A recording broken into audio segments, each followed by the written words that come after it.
Hi guys, let's start part 2 of chapter 6, that is Peasants and Farmers. So 2.2, the wheat farmers. From the late 19th century, there was a dramatic expansion of wheat production in the USA. The urban population in the USA was growing and the export market was becoming even bigger.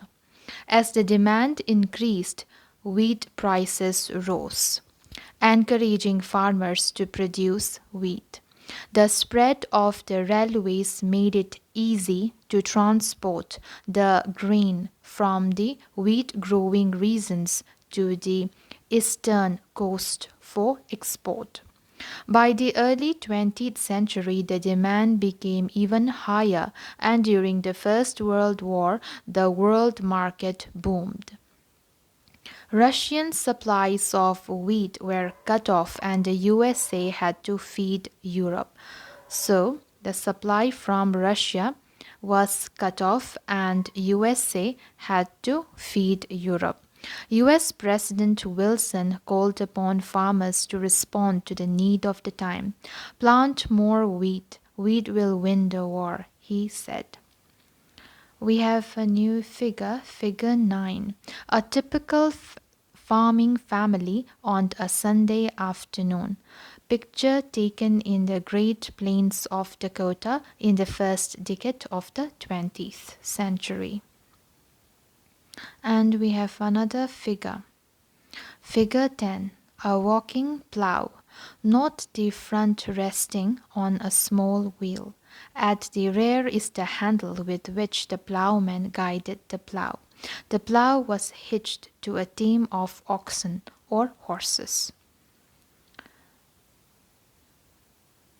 In 1910, about 45 million acres of land in the USA was under wheat. 9 years later, the area had expanded to 74 million acres, an increase of about 65%. Most of the increase was in the Great Plains. Where new areas were being plowed to extend cultivation. In many cases, big farmers, the wheat barons, controlled as much as 2,000 to 3,000 acres of land individually. 2.3 The coming of new technology. This dramatic expansion was made possible by new technology.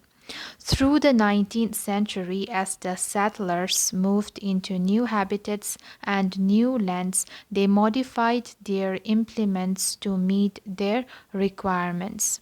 When they entered the Midwestern prairie, the simple plows the farmers had used in the eastern coastal areas of the USA proved ineffective.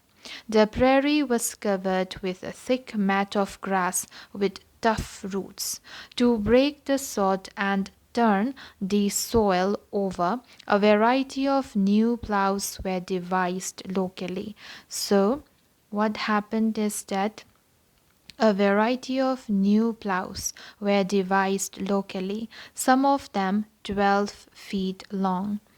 Their front rested on small wheels and they were hitched onto 6 yokes of oxen or horses.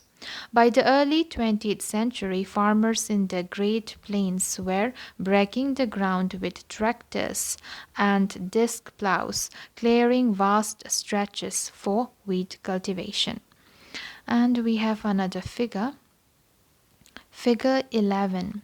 Cyrus McCormick invented the reaper in 1831. Once the crop had ripened, it had to be harvested before the 1830s.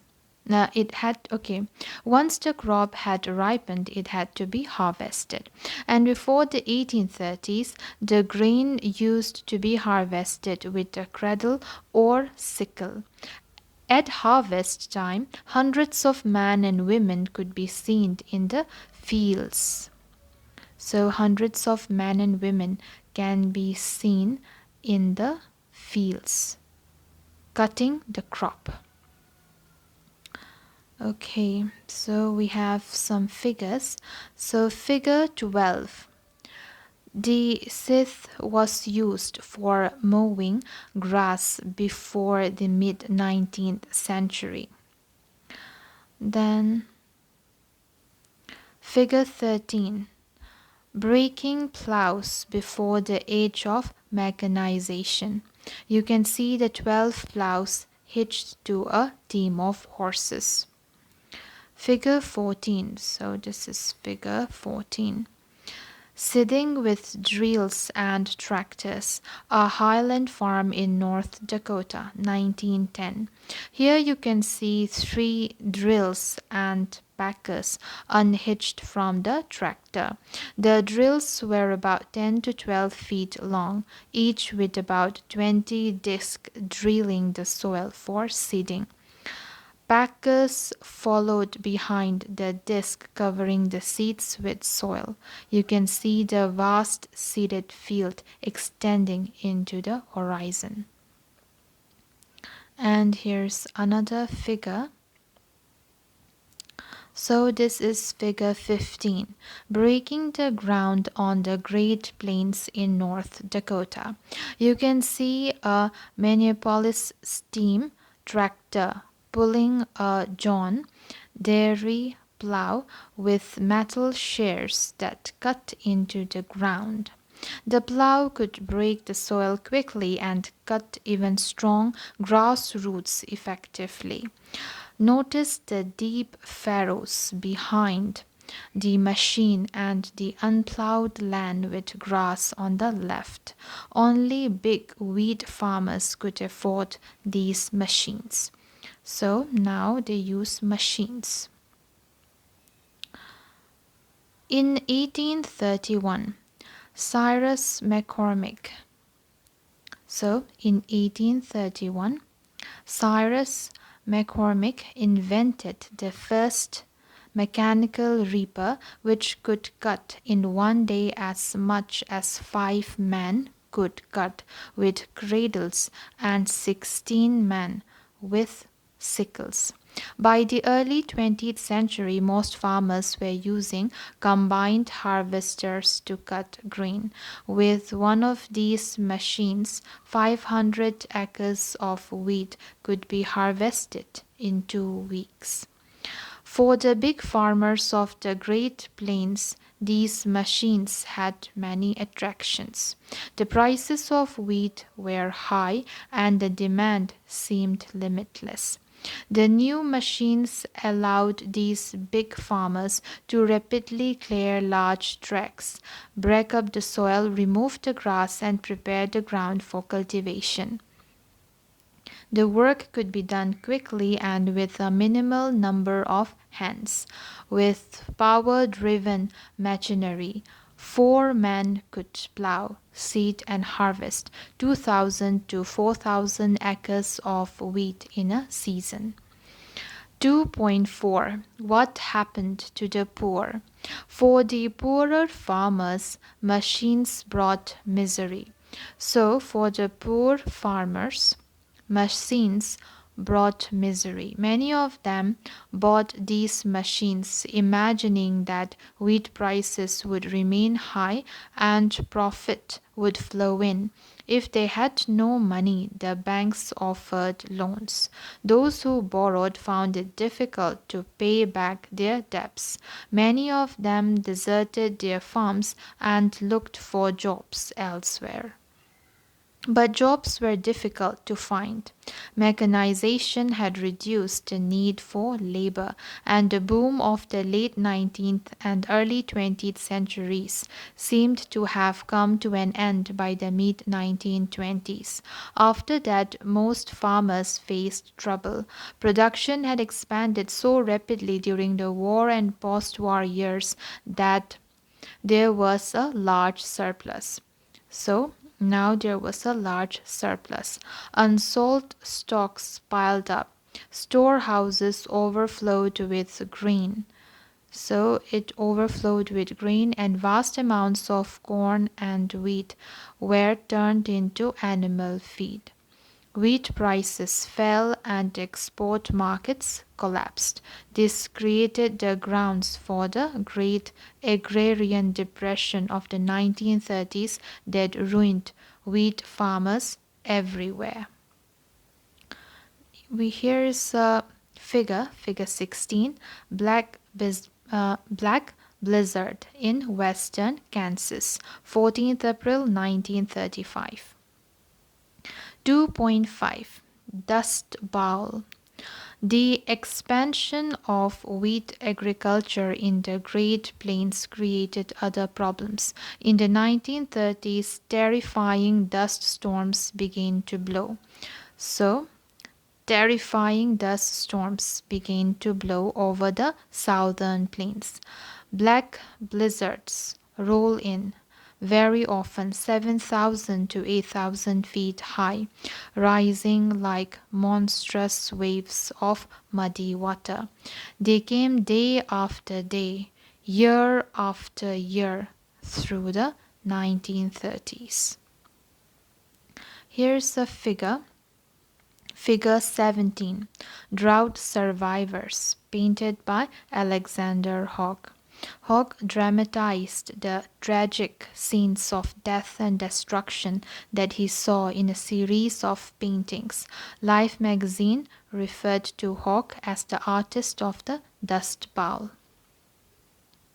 As the skies darkened and the dust swept in, people were blinded and choked.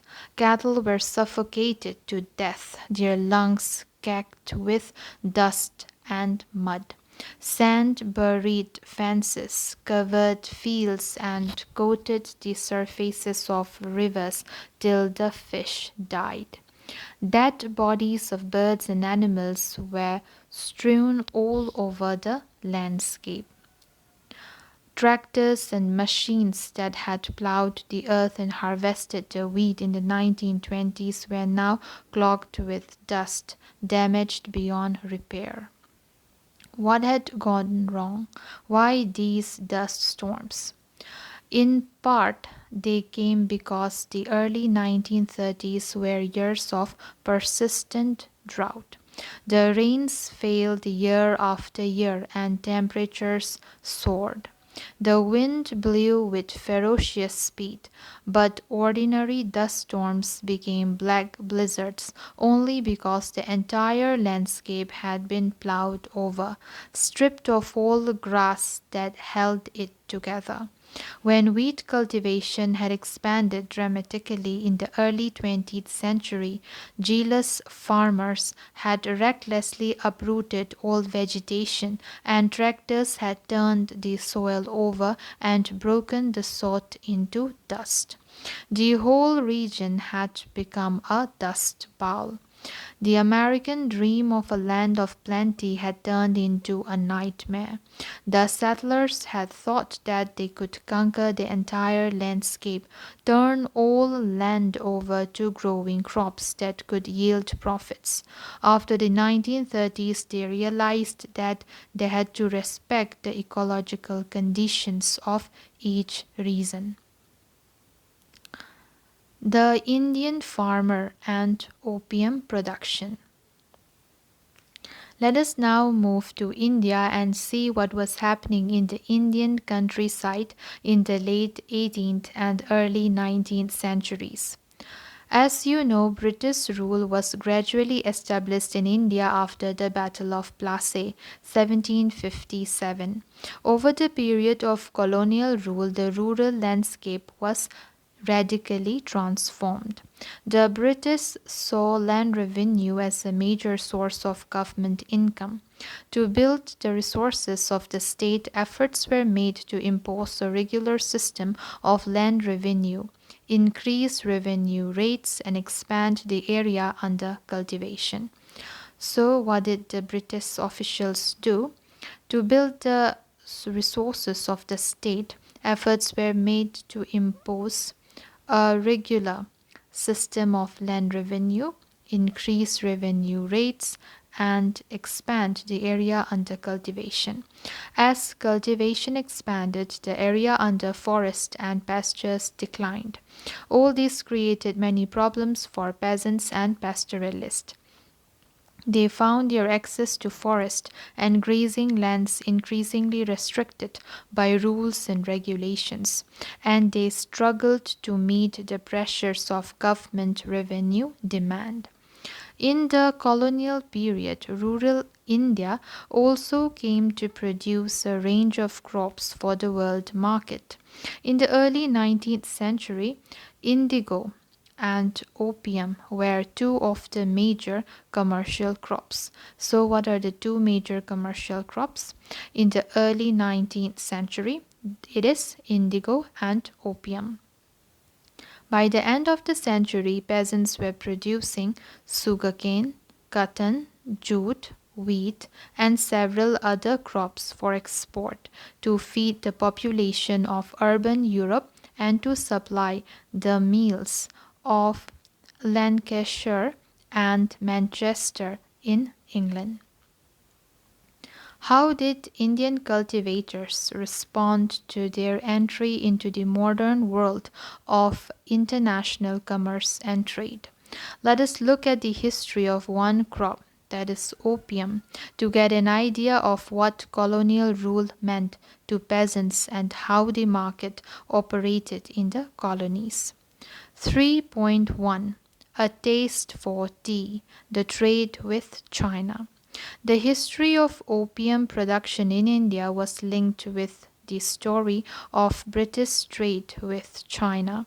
In the late 18th century, the English East India Company was buying tea and silk from China for sale in England.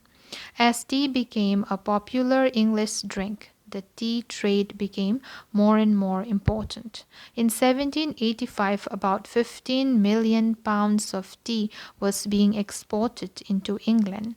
By 1830, the figure had jumped to over 30 million pounds. In fact, the profit of the East India Company came to depend on the tea trade. This created a problem.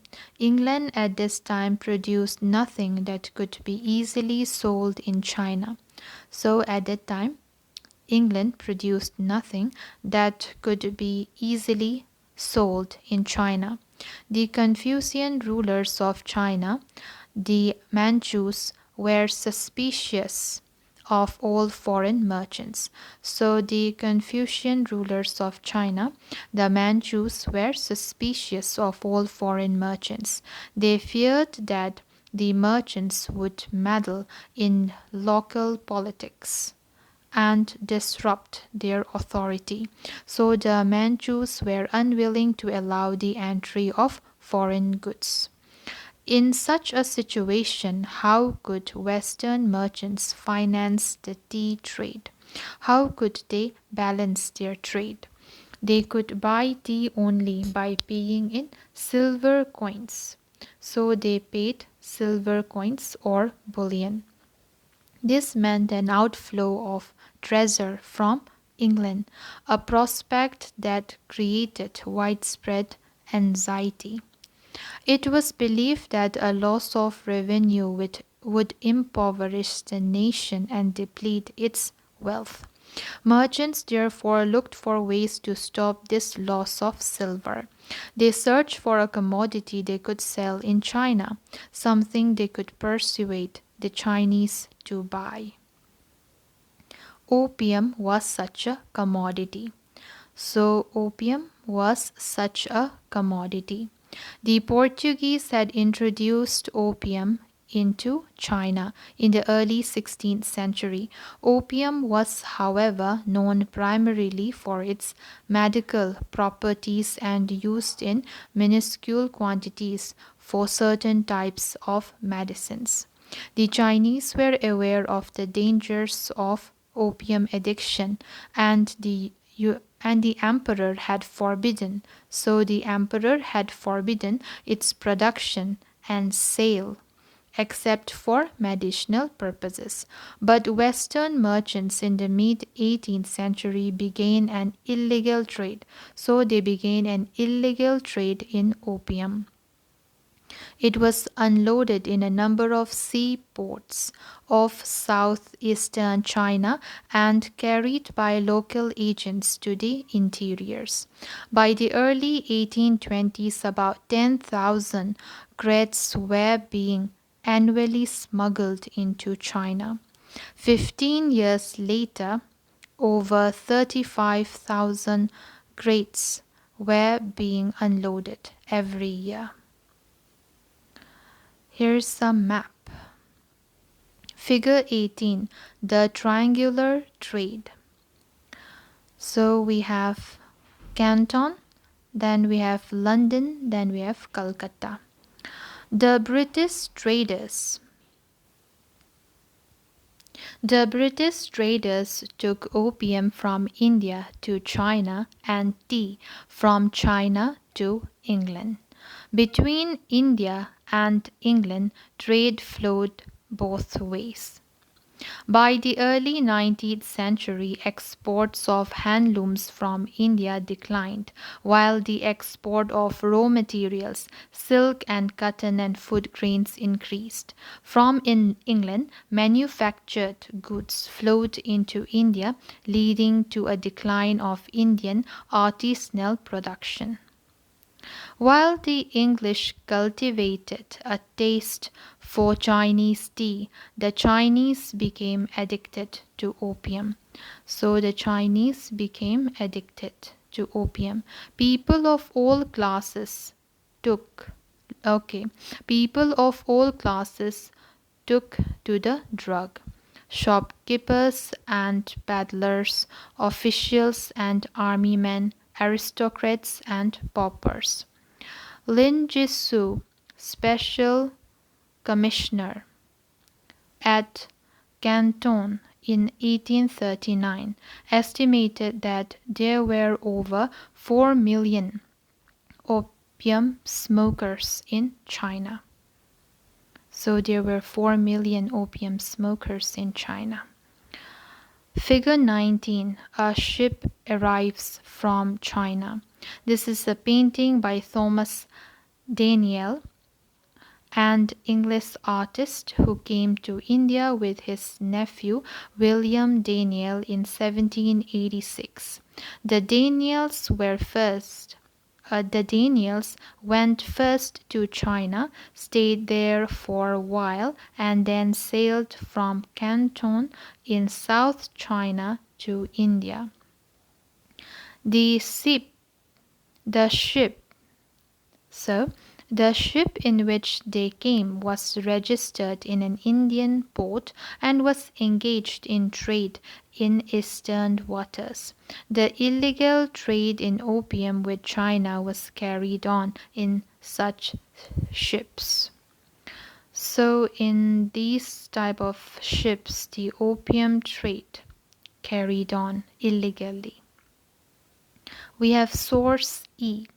In 1839, the Chinese emperor sent Lin Jisoo to Canton as a special commissioner with instructions to stop the opium trade. After he arrived in Canton in the spring of 1839, Lin arrested 1,600 men involved in the trade and confiscated 11,000 pounds of opium. Then he forced the foreign factories to hand over their stocks of opium, burned 20,000 crates of opium, and blew the ashes to the wind. When he announced that Canton was closed to foreign trade, Britain declared war. Defeated in the Opium War 1837-42, the Chinese were forced to accept the humiliating terms of the subsequent treaties, legalizing opium trade and opening up China to foreign merchants. Before the war, Lin wrote a strong letter to Queen Victoria criticizing the trade in opium. Here is an extract from Lin's letter of advice to Queen Victoria. All those people in China who sell opium or smoke opium should receive the death penalty. We trace the crime of those barbarians who, through the years, have been selling opium. Then the deep harm they have wrought and the great profit they have usurped should fundamentally justify their execution according to law. All those people in China who sell opium or smoke opium should receive the death penalty. We trace the crime of those barbarians who brought the years who through the years, okay, we trace the crime of those barbarians who through the years have been selling opium. Then the deep harm they have wrought and the great profit they have usurped should fundamentally justify their execution according to law. We find your country is 60 or 70,000 li. 3 li make 1 mile ordinarily. Okay, 1,000 li from China. We find your country is 60 or 70,000 li from China. Yet there are barbarian ships that strive to come here for trade for the purpose of making a great profit. The wealth of China is used to profit the barbarians. That is to say, the great profit made by barbarians is all taken from the rightful share of China. By what right do they then in return us the poisonous drug to injure the Chinese people? Let us ask, where is your conscience? I have heard that the smoking of opium is very strictly forbidden by your country. That is because the harm caused by opium is clearly understood. Since it is not transmitted to do harm to your own country, then even less should you let it be passed on to the harm of other countries. How much less to China?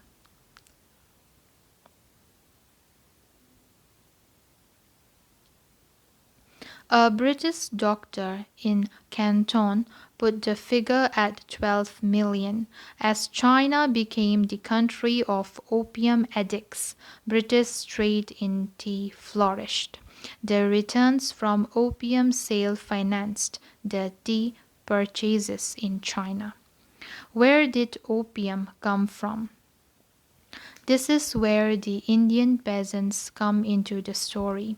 When the British conquered Bengal, they made a determined effort to produce opium in the lands under their control. As the market for opium expanded in China, larger volumes of opium flowed out of Bengal ports. Before 1767, no more than 500 chests of 2 mons each were being exported from India. Within 4 years, the quantity trebled.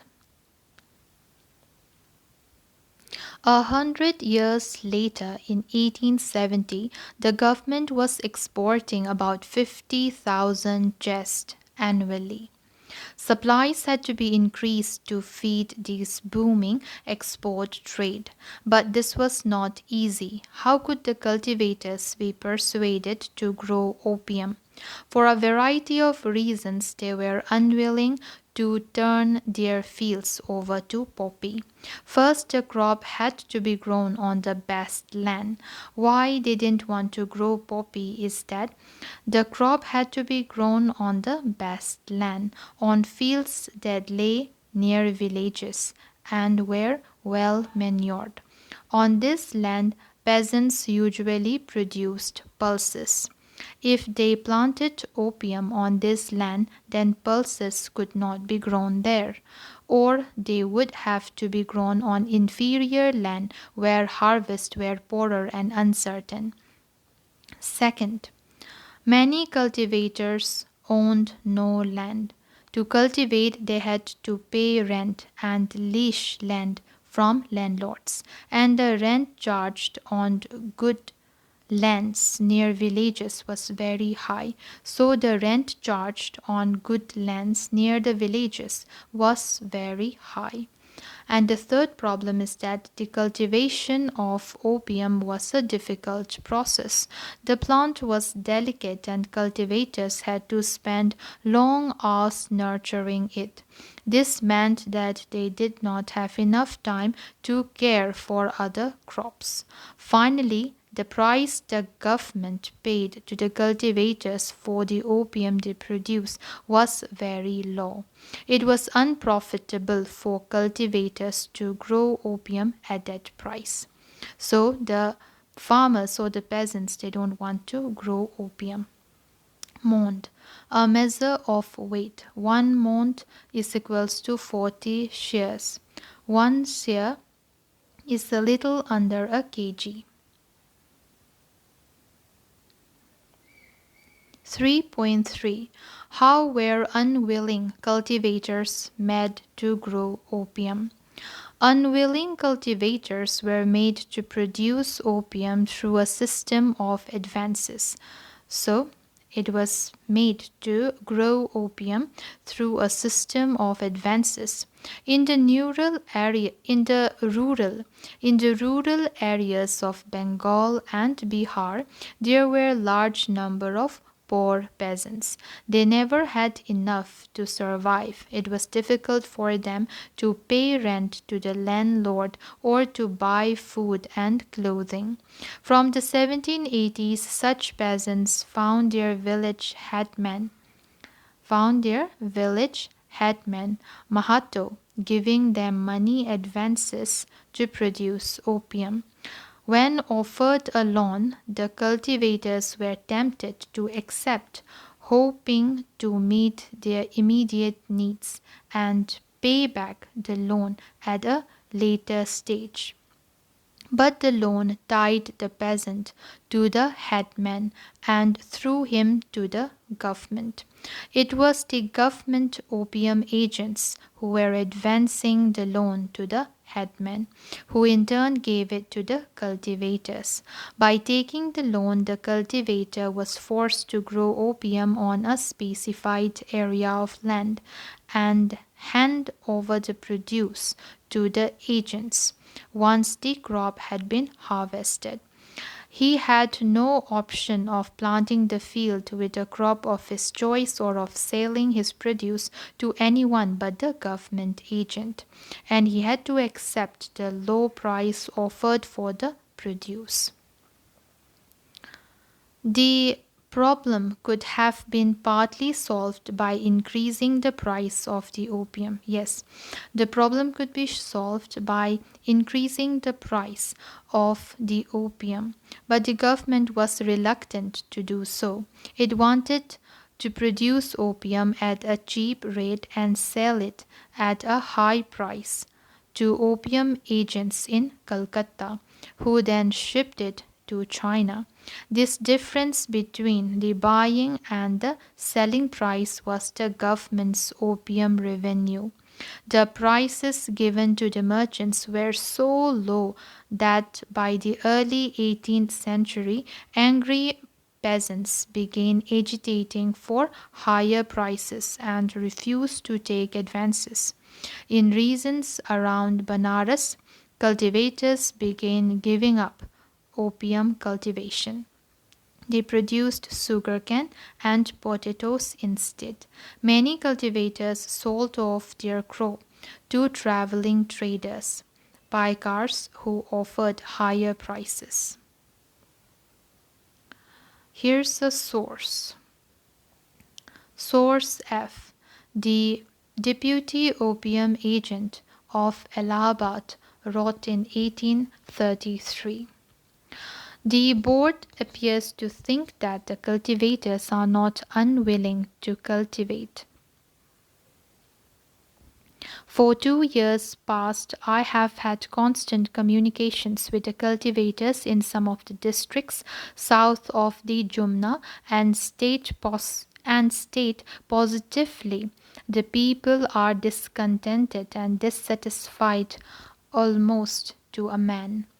I have met many enquiries on the subject, and the impression left on my mind is that cultivation of the poppy is considered a curse by the people, and that only by undue authority is it upheld. The cultivation was introduced at the request, nay, I may say, at the command of the collector. So the cultivation was introduced at the command of the collector. The people tell me they are ill used and abused and even bitten by the choprasis. The people almost uniformly told they suffered loss from poppy.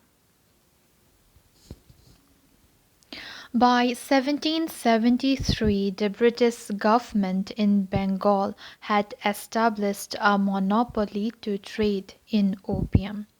No one else was legally permitted to trade in the product. By the 1820s, the British found to their horror that opium production in their territories are rapidly declining, but its production outside the British territories was increasing. It was being produced in central India and Rajasthan, within princely states that were not under British control.